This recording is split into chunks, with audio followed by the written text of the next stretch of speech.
চৈতি রানী, আলী ইমাম কিংবা আলামিন জুমার প্রত্যেক অ্যাথলিটই প্রথমবারের মতো এসেছেন প্রধানমন্ত্রীর কার্যালয়ে। প্রয়োজন কিংবা দাবি নয়, বরং সম্মাননা পেতেই তাদের এই আশা। বিভিন্ন ক্যাটাগরিতে আন্তর্জাতিক পর্যায়ে সাফল্য আর পদকের স্বীকৃতি হিসেবে সরকার তাদের দিয়েছে ক্রীড়া কার্ড। শুধু তারাই নয়, দেশের বিভিন্ন ডিসিপ্লিনে আরও 126 জন অ্যাথলিট পেয়েছেন এই কার্ড। প্রথমবারের মতো ক্রীড়া কার্ডের আওতায় খেলোয়াড়রা পাচ্ছেন মাসিক ভাতা, আন্তর্জাতিক মানের প্রশিক্ষণ সুবিধা, ইনজুরিতে বিশেষ চিকিৎসা, বিদেশি কোচের অধীনে ট্রেনিং, আন্তর্জাতিক প্রতিযোগিতায় অংশগ্রহণের আর্থিক সহায়তা, এমনকি খেলোয়াড়ের জীবন শেষে পুনর্বাসন ও বিকল্প কর্মসংস্থানেরও নিশ্চয়তা দিচ্ছে সরকার। বাংলাদেশকে বিশ্ব দরবারে চেনার একটা অনেক প্রধান একটা জায়গা হচ্ছে স্পোর্টস। তো সেই জায়গা থেকে সরকার এরকম উদ্যোগ নিয়েছে, মানে এটা আমাদের জন্য অনেক বড় ব্যাপার।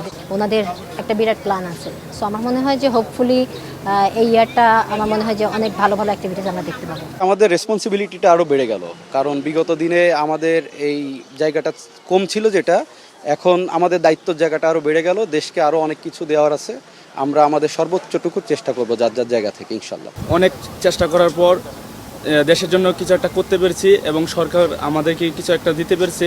ইনশাল্লাহ আশা করি ভবিষ্যতে আমাদেরকে আরও দিবে।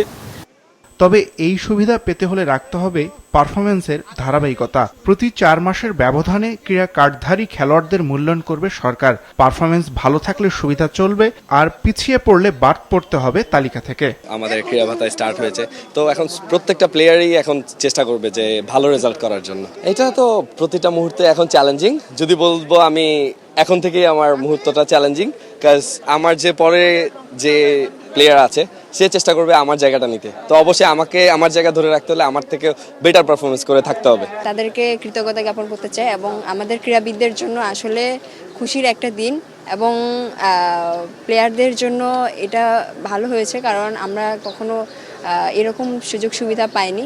তো এটা আমাদের উৎসাহ যোগাবে ভবিষ্যতে ভালো কিছু করার। এই উদ্যোগের মাধ্যমে আশা করি আগামীতে যে জুনিয়র আর্চার আছে তারা আরও বেশি উৎসাহিত হবে এবং ভবিষ্যতে আরও বেশি ভালো করার চেষ্টা করবে এবং দেশের সুনাম বয়ে আনবে।